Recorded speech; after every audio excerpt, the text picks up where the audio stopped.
Instagram. There we go. So on my Instagram, when I made my Sage comic here that blew up and got freaking 4.1 million views, I could not believe how popular this comic was. Um, there's actually two mistakes. I'm gonna first note the mistakes because I show the corrections later. First, she shouldn't be having a short sleeve here. That was the first mistake. The second glaring mistake was actually on the last page. Is the television here? It is turned the wrong direction. Actually, I was very embarrassed by this because I had a whole idea for this wood grain siding here, and I got so excited about this whole comic coming out that I completely blanked it in my head. It got removed from my to-do list in my head, and I really need to start writing stuff down.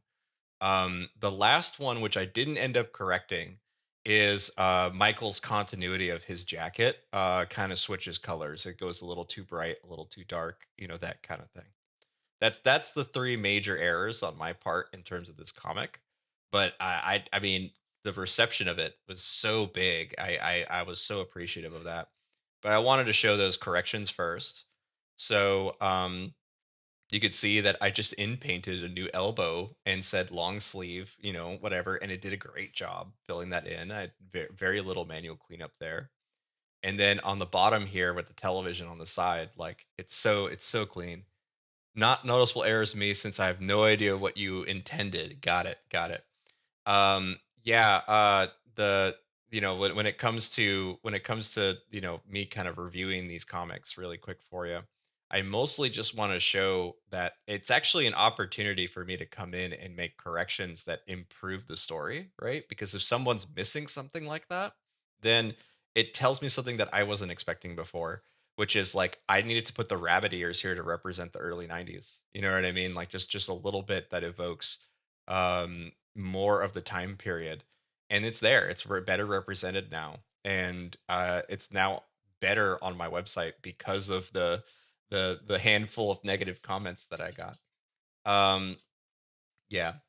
There should have been a lava lamp on our table.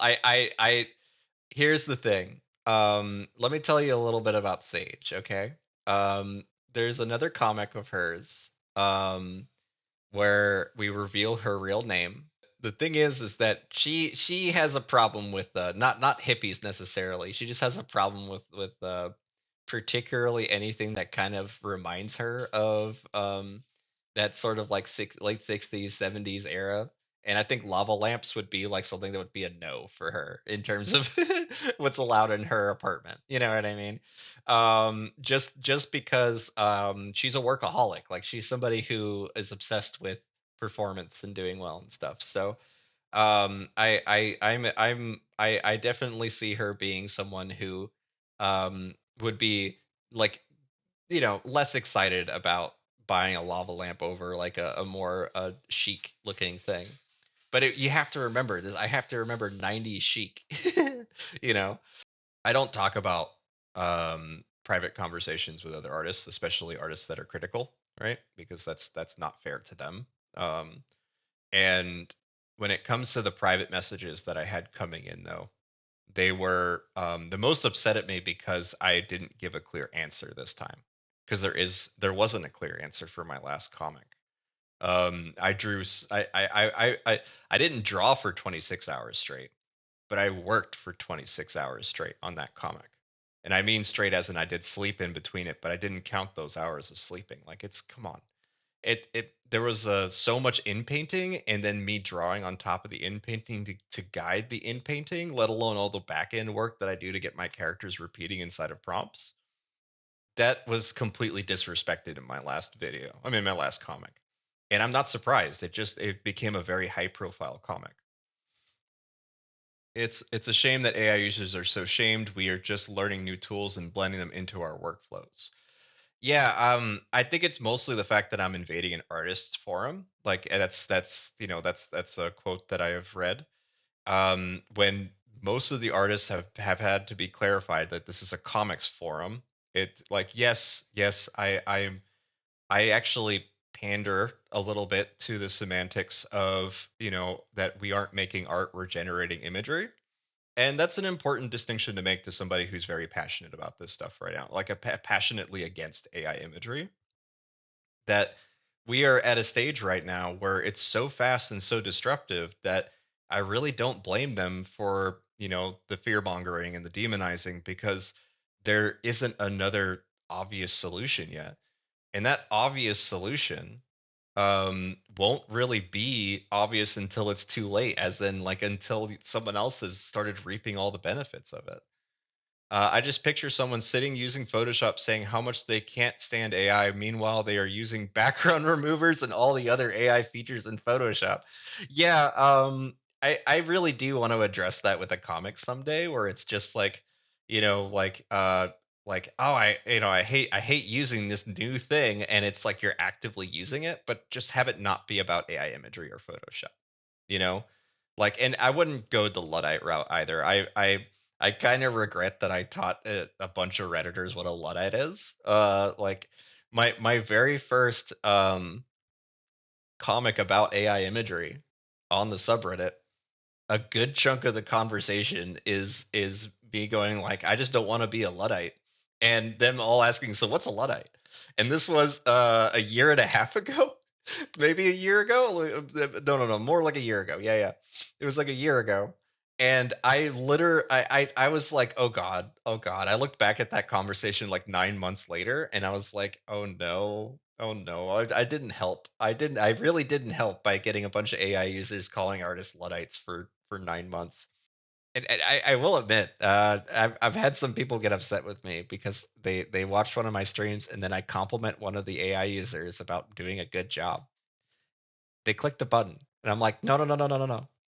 The value is in their eye. The fact that they chose it is the value. It's not the fact that they have like that knowledge or skill or anything like that. It's just the fact that they did, and it has a lot of value that people don't recognize because of just how freaking easy it is. But the seasoned artists that I work with, they don't believe that they have value anymore because people can just push a button, when the reality is you're not. As long as you don't push the buttons that don't appeal to you, you have the value, you have the power to be able to say, yeah, I can cycle through. Like basically what I'm saying is that the seasoned artist that is actually trusting of the technology, in my experience, they upres a lot less images because they can see right off the bat that it's not their character, that it's not their image that they're working with. And so, like, I take it, I take those experiences to heart, because it's like, this is what dictates whether or not you still have value as a person, right? In terms of your skill sets and experiences, they very much matter inside of generated imagery. They will, and no matter what sort of narrative you've been told about whether or not your art is still, appreciated the same or valued the same, it is because you have all those experiences baked in. The average user does no idea what makes a good image, right? What makes a good piece of art. um Everything here was just randomly generated images for the most part, but the selection of those images is where the value suddenly starts to become real. It not The fact that it generated this image is not worth anything um, to anybody except the person who maybe did it.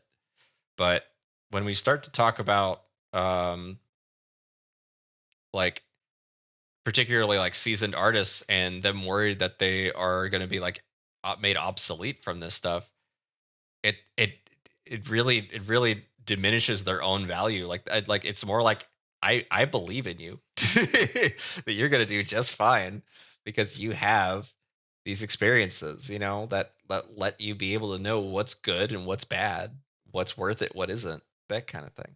Christina said something here. I tried painting abstract acrylics on canvas. Money I'll never get back because it's too painful for me to actually paint. Oh, I'm so sorry to hear that. And it didn't come out the way I wanted, even aiming for overlaying colors and striped in splotches. Yeah. Um, it really does suck to have to work within limits, right? I will say that that's I you know I barring a disability. This is not a disability, but I do work with constraints a lot. I will force myself to only work with black ink. I'll force myself to only work with a certain medium, and I did that with AI imagery for a year. I said I am not going to draw for a year. I am going to entirely focus on this in order to solve my problems. Kind of insane, honestly. But I did it, and it made the tutorial, so I'm good. But when it comes to like, your issues here, the thing about that is that while we're still up and able and capable of doing things, those experiences that we gain, as long as we don't pigeonhole ourselves into thinking, oh, I can't do this because of my disability, as opposed to saying, I can't do this because of how, I haven't explored or found the right thing yet. That latter idea is far healthier, right? The fact that you're here wanting to learn about AI imagery and how to use it more dynamically just means that you're in the right direction, because you found something you like, you found something that really caters to you, but you want to do something that is healthy and makes sense for you. But one of the reasons I use AI imagery in my comics is because I don't want to have carpal tunnel. I don't want to be injured by my art. The number of artists that I know that can't do their art the way that they used to do it because of just the grime of the hustle, it means that you're stuck in a very uncomfortable pose for a long time for a lot of traditional artists. One of the most amazingly talented 3D artists that I know. And she has back pain. I guarantee you, she has back pain. I have back pain. I worked in front of these assistants for 2 decades. Like, yeah, we all have back pain, but and we also were all forced to do yoga, which is hilarious. But the thing about her is that her entire wrist would stop functioning within about 2 to 3 hours of working. I don't know if it was carpal tunnel or if it was something similar to that, but she has to wear this like massive brace on her arm. And to see someone who is so physically disabled by the work that they've been given to do is something I never want to see happen to me. And through those experiences, I know that AI imagery can solve really simple problems for me that are tedious. The strongest example of that is from my comic, where I use it to make business suits, because frankly, drawing suits is awful. It's tedious, it's repetitive, and it's the same crap again and again and again. It's a V shape for the tie, blah blah blah blah. You just keep doing the same shapes constantly, and it wears you out, you know. That's it. I have to quit working. Yeah, yeah. Quit your job. No, no, no. I'm not going to say that. I'll just say Working man's a that sucker. we're all falling apart. Okay, like that's part of it. That's part of the equation of life. We all are. But there's no reason to make it go faster outside of like there's a goal, there's a hustle, there's a someone's pushing you to do that. And if we can live in a world where we're not having to hustle, that's a good thing. I want a universal basic income in our world. I want to be able to say, hey, like if you don't want to work, that's fine. You should be happy. We don't live in that world right now, but maybe one day, and maybe AI will bring that to us. But honestly, AI is just such a loaded term now. I don't even know if that's going to be accurate in that regard. Do the hustle. If you were a traditional artist, the best part is that you could have just drawn all of this and skipped all of the kind of fiddly parts of what we're doing, you know? Yeah. Um, yeah, the traditional skill sets will not only never go away, but they're more importantly, they actually matter more now that AI exists, because frankly, yeah, you can make an objectively pretty thing with AI. You're not going to make whatever's in your head with AI. Like you need to actually put the time into learning how to, you know, actualize your vision. And that takes more than just learning how to use a program. Like that takes experience. It takes time. Um and yeah. Uh it's just important to be able to respect other people though when it comes to this stuff. Like if they're going to ask you to, like, please don't make fan art for me, like please don't make fan art of my character because you can do this now, I would respect them 100%. um Obviously. it is just, it's such a dick move, honestly, when people like like send a bunch of stuff to people that they know that they don't like it. But I'm a hypocrite in that regard because I definitely sent fan art to a couple artists that I'm trying to say, like, look, you've been a very outspoken person against like AI imagery. I'm not trying to like, bother or harass you by sending you an image. But what I am trying to do is to show you where you were sending, like putting out misinformation, like what sort of truth is actually, about this stuff. And the most common one that I see is, you know, I'm being stolen from. And it's either from like the data set side of stuff, like the collection and scraping and whatnot. Uh, that argument is already kind of flawed for other reasons. But the reality is when it comes to like I'm being stolen from by my fans because they're taking my images and then making their own stuff with it, that just feels like like just such a greedy thing to say, honestly. Like to say like, oh yeah, everything that ever comes out of any sort of transformative act using my stuff is Hmm. mine.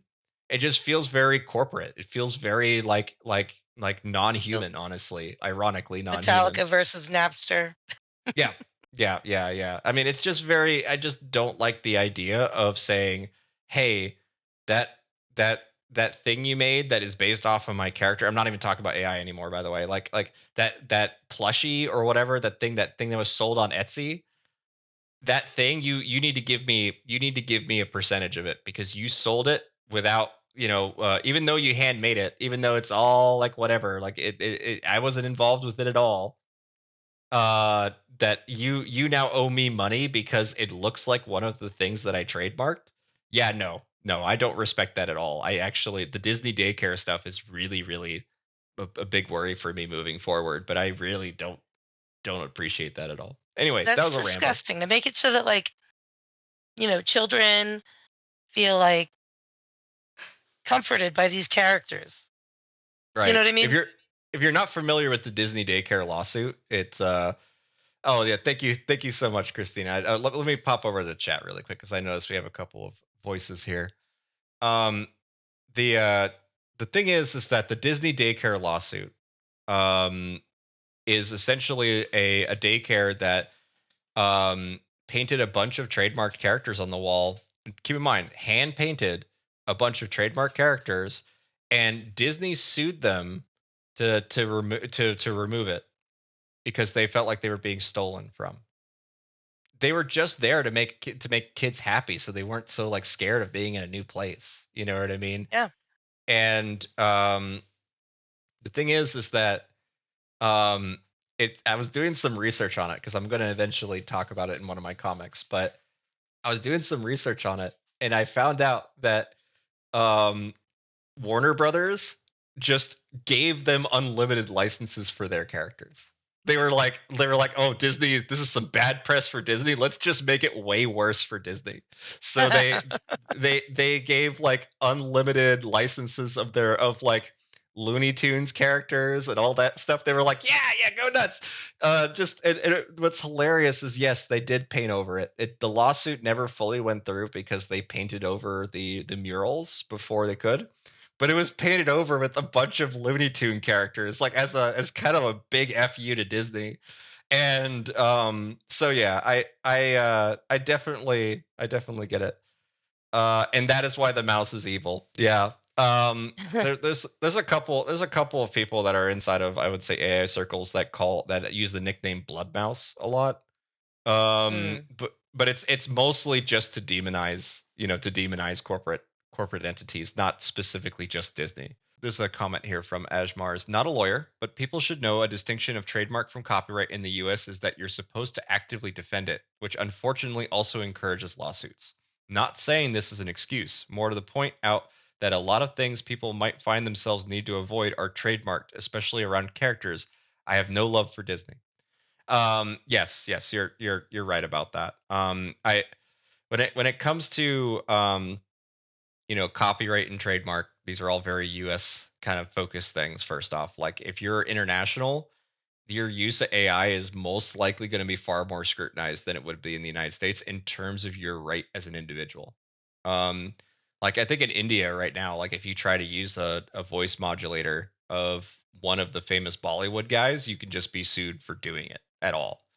Like that kind of thing. It's very hard to argue that in the United States. But the distinction, and I'm not going to pretend like I'm a copyright lawyer or anything like that. Um, but the thing is that like when it comes to like your trademark and stuff like that, it's you do have to be actively aware that you can do plagiarism with AI imagery. A trademark character is pretty easy to make with AI, right? It's a matter of how you're using it. But when it comes to a copyright, right? Like you own a specific way of doing something or of like again, I really shouldn't be the guy kind of dabbling into this because it does come up a lot with me, and unfortunately, but um if you like own a Why copyright is on that? well, it comes up because of the like oftentimes I do put a lot of like trademarks in my comics. Like I put corporate logos all over my comics, like IBM and just various different companies. And the reason why I do it is because if anyone tries to copyright my imagery, they have the money to sue them. I don't. Like understand, like that's the entire logic of me putting an IBM logo on the laptop that's in my joke, because if someone tries to steal my comics, then I'm not going to be the one that sues them. It's going to be IBM. You know what I mean? Like a lot of these like corporate they're going to defend it. They're going to be aggressive about it. And I'm not making any money. I've chosen not to commercialize my stuff, and that's largely because this stuff is so new that I knew that I was going to be put into a rather high profile position, and I just didn't want to risk it at all. So if I ever make any money off of my comics, I'm donating that to art teachers. Because frankly, the most negatively impacted people from AI are not working artists. No, no, they're going to be the most benefited from it. The people who are most hurt are teachers. It's going to be the next generation of kids that are going to be stunted because of AI. And I would donate every dollar I make to art teachers, particularly middle school and elementary school art teachers. They need it. They need it more than anyone else right now, because those kids are going to be growing up in a world where, like, I didn't have shop class growing up. My older brother did, and I know nothing about woodworking until I was in my like early 30s and was doing a bus conversion, right? So like if I had those skills, I would have had them for 12 years prior, or for 15 years prior. And I would have actually, have probably gained better skills by then. So seeing artistry kind of be this already back burner thing for so many public schools, it's going to be so bad now that there's like AI imagery where teachers are going to have to combat with the test taking and everything else being AI. But when it comes to imagery, it's the expression side of it. A lot of kids don't really feel like it's worth doing because they can just go on a computer and hit a button and then something comes out. But that doesn't make you have an artistic eye in that regard. Like so many people gave my elder sister, who is an architect, they gave her like, "Oh my god, you're so naturally talented at drawing, at doing this kind of like field work stuff."